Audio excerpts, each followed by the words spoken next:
Bismillahirrahmanirrahim. Assalamualaikum warahmatullahi wabarakatuh. Selamat siang teman-teman. Gimana kabarnya? Alhamdulillah sehat. Semoga Allah memberikan kesehatan kepada kita semua serta memberikan rasa nikmat kepada kita semua. Amin. Nah teman-teman, pada kesempatan kali ini kita akan berbincang-bincang santai, berbicara tentang firasat, was-was, dan ilham mengenai psikologi Islam. Gimana sih tema-tema tersebut akan kita bahas? Nah, sebelum kita memulai ke perbincangan kita, ada pepatah mengatakan ini, tak kenal maka tak sayang. Maka alangkah baiknya kita memperkenalkan diri terlebih dahulu. Nah, perkenalkan, nama saya Iva Angelina Sumiati dan rekan saya, Nama saya Rizka Saskia. Nah, perbincangan kali ini tentunya kita nggak akan membahasnya berdua ya. Kita akan mendatangkan narasumber. Dia ini seorang mahasiswi yang cantik dan solehah tentunya. Dan juga sangat berperan aktif di organisasi IMM yang ada di universitas kita.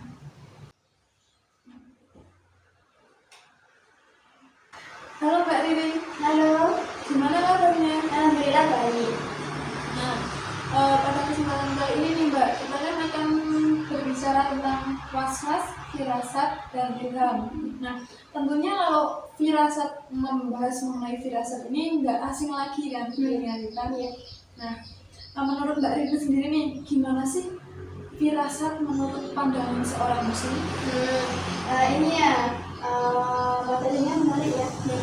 Dan jadi di sini kan saya sendiri itu seorang muslim. Nah ini pertanyaannya gimana firasat menurut pandangan seorang muslim, yaitu termasuk diri saya pribadi.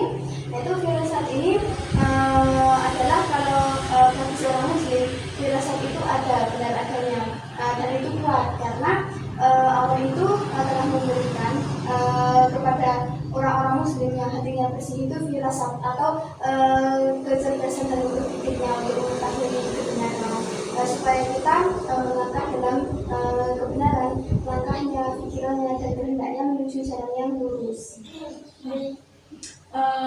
Kalau firasat itu kan hanya untuk orang-orang yang beriman nih Mbak kan. Kalau misal orang-orang yang nggak beriman, terus bisa nggak sih dia mendapatkan firasat?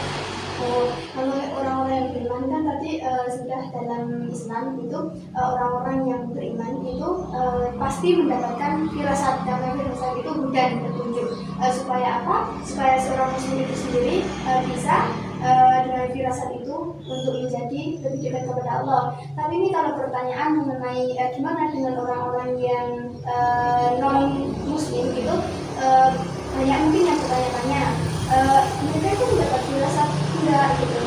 Kalau menurut saya pribadi itu mereka tetap mendapatkan firasat, karena kan mungkin seorang yang non muslim itu tidak semuanya berhati jelek, karena mungkin mereka walaupun mereka non muslim tapi justru mereka mempunyai hati yang bagus, itu bisa saja mendapatkan firasat gitu.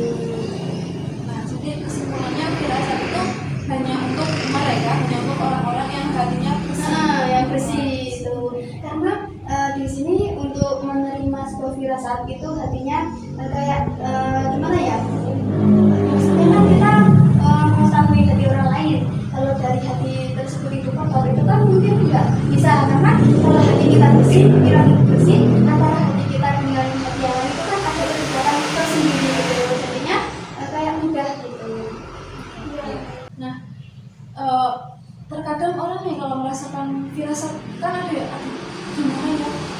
Kok ada rasa was-was di orang tersebut, orang yang memiliki firasat. Nah, menurut Mbak Rini nih, seperti apa sih bentuk-bentuk was-was itu? Bentuk was-was itu, nah sebenarnya kalau dalam pandangan saya dan pada umumnya itu was-was itu kan sangat mengganggu dalam diri kita. Misal kita bersehari-hari selalu was-was, melakukan apapun selalu was-was, itu sebenarnya mengganggu pikiran. Nah itu was-was itu sebenarnya tidak hadir dari sendiri, tidak hadir dalam diri sendiri, tapi gangguan dari setan. Nah itu bentuk-bentuk was-was kayak gini. Kalau kita mau melakukan sesuatu yang benar, tapi kadang kita masih berpikir takut apapun yang kita lakukan itu salah. Nah itu sebenarnya kalau kita nggak memantapkan jiwa itu nanti akhirnya akan berakibat fatal. Soalnya kalau kita nggak benar-benar ini niat gitu ya, nah nanti kita akan dengan was-was ini ragu, bimbang, nah itu akan berubah pikiran. Jadi was-was ini harus benar-benar dihindari. Itu kan kalau kita was-was, kalau kita berpikiran tentang itu bakalan terjadi juga. Nah, karena mungkin segala sesuatu kan mungkin kita memprediksi berprasangka apapun yang akan kita lakukan. Nanti kita mungkin pikiran kita mendahului. Misalnya kita akan berpergian ya, tapi kan was-was kita nanti takutnya kita jatuh. Nah itu nanti takutnya di jalan ada apa-apa. Nah itu mungkin sebenarnya kita nggak ada apa-apa, tapi karena rasa was-was yang udah duluan, udah terlalu dipikirkan, nah mungkin justru malah ini timbulnya bisa terjadi gitu. Nah, lalu bagaimana pandangan Mbak terhadap orang yang terkena OCD? Nah ini OCD ini kan di sini gangguan orang-orang yang di sini itu mentalnya selalu berpikir negatif. Nah apapun yang dilakukan, walaupun dalam kegiatan apapun, aktivitas apapun, sesibuk apapun itu pasti mereka mempunyai pikiran yang negatif. Soalnya ini adalah kelainan dari yang ada di pribadinya. Nah ini di sini harus diberantas karena mungkin kalau kita mau melakukan apa udah merasa takut dulu, nah itu sebaiknya dihindari. Soalnya itu akan merugikan diri sendiri. Kayak sebenarnya itu kayak pikiran negatifnya selalu terus. Maksudnya nanti kita justru malah akan stres karena dengan pikiran negatif kita kemanapun akan terhantui dengan rasa itu, kebayang-bayang rasa itu mesti itu kayak kita oh iya ya nanti nyamar gitu loh, mau melakukan apa-apa jadi berpikiran negatif, padahal itu kita belum nyoba gitu loh, belum melakukan tapi udah pikiran negatif dulu. Iya betul gitu. Karena kalau kita berpikiran negatif terus mental kita juga jatuh, malahan kita nggak fokus melakukannya, kita bisa melakukannya secara berulang kali, padahal kita sudah melakukannya. Kayak kita udah nyapu nih, kok kita nyapu di tempat itu terus, tapi kita nggak sadar kalau kita melakukannya. Karena kalau kayak gitu tuh gangguan yang pikiran negatif itu nanti malah menyusahkan merugikan diri sendiri. Nah, apakah ya Mbak mereka ini yang terkena penyakit OCD tersebut bisa kembali atau menurut Nah ini di sini menurut saya pribadi, nah itu orang-orang yang mempunyai gangguan yang pikiran yang negatif itu sebenarnya mereka bisa berubah selama mereka dengan satu kunci, selama mereka ada kemauan untuk berubah menjadi berpikiran positif. Nah itu di sini kita dengan salah satu cara diantaranya mungkin banyak ya, tapi saya menyebutkan dua saja. Nanti kalau saya tak sebutkan semuanya mungkin nanti sampai panik ya. Nah itu mungkin salah satunya gini, agar kita nggak berpikiran negatif, nah itu kita selalu melakukan hal-hal yang positif. Misal kita selalu melakukan ini loh, refresh otak agar otaknya itu kita selalu berpikiran positif. Terus kita meninggalkan nih hal-hal yang kurang bermanfaat, kayak kita hal-hal yang memakan waktu dan membuang-buang waktu itu kita tinggalkan. bagaimana sih ya Mbak nih menurut Mbak ini dengan orang yang penuh dengan kemaksiatan dan sedangkan seseorang tersebut mendapatkan ilham atau petunjuk dari Allah? Nah itu kan ilham sendiri adalah tadi sudah dikatakan petunjuk. Petunjuk atau godaan supaya manusia itu berada langkahnya, pikirannya pada jalur yang benar. Tapi gimana dengan orang yang mendapat ilham tersebut tapi kok malah berbuat maksiat gitu ya. Nah tapi kan di sini tadi dikembalikan setiap manusia itu pasti terkadang walaupun orang itu orang yang beriman sekalipun pasti tetap pernah berbuat maksiat gitu, kesalahan. Nah ini di sini apa dampaknya? Nah ini dampaknya mungkin nanti kan orang yang udah beriman tapi kok selalu bermaksiat itu juga dampaknya bagi kesehatan, mungkin bagi mental, bagi lingkungan itu juga kan sangat berdampak. Ya, jadi kalau misal orang mendapat ilham tapi mereka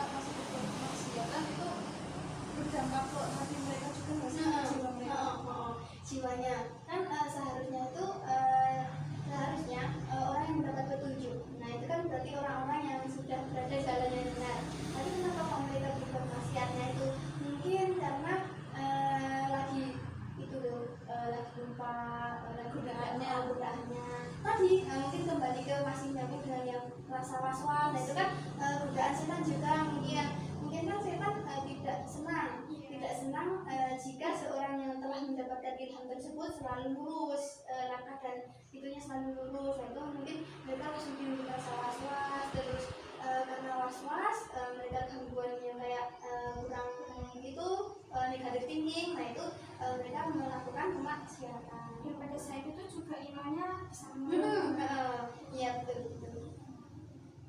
Nah, tadi kan kita udah membahas nih firasat, waswas, sama Ilham. Nah, sekarang nih, saya mau tanya, kalau dari Mbak sendiri pernah nggak sih mengalami yang namanya firasat? Oh iya pernah, tentunya pernah ya dalam dalam terutama saya pribadi itu yang lebih sering itu mengalami firasat itu terutama pada ibu saya. Karena kan ikatan antara anak dan ibu itu sangat kuat. Tapi ini kadang mungkin saya berpikir kayak gini ya Mbak. Misalnya kayak saya lagi mempunyai firasat, oh ibu bapak yang di rumah begini. Atau kalau nggak mungkin ibu juga pokoknya keluarga yang ada di rumah, entah itu mbah gitu.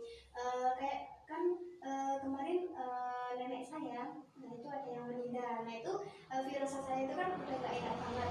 Itu bisa jadi karena mungkin gangguan setan, tapi sebagian besar itu benar-benar terjadi karena itu katanya pertanda ya. pertanda. Nah itu kan tiba-tiba pas saya melakukan aktivitas kok tiba-tiba ada kayak firasat kayak gini. Nah itu ternyata benar-benar terjadi gitu karena kan kuat gitu loh. Nah, gimana sih Mbak rasanya waktu Mbak itu mendapatkan firasat, mengalami firasat itu? Itu pas saya mengalami firasat itu antara bingung sebenarnya ini benar-benar petanda atau hanya karena gangguan setan.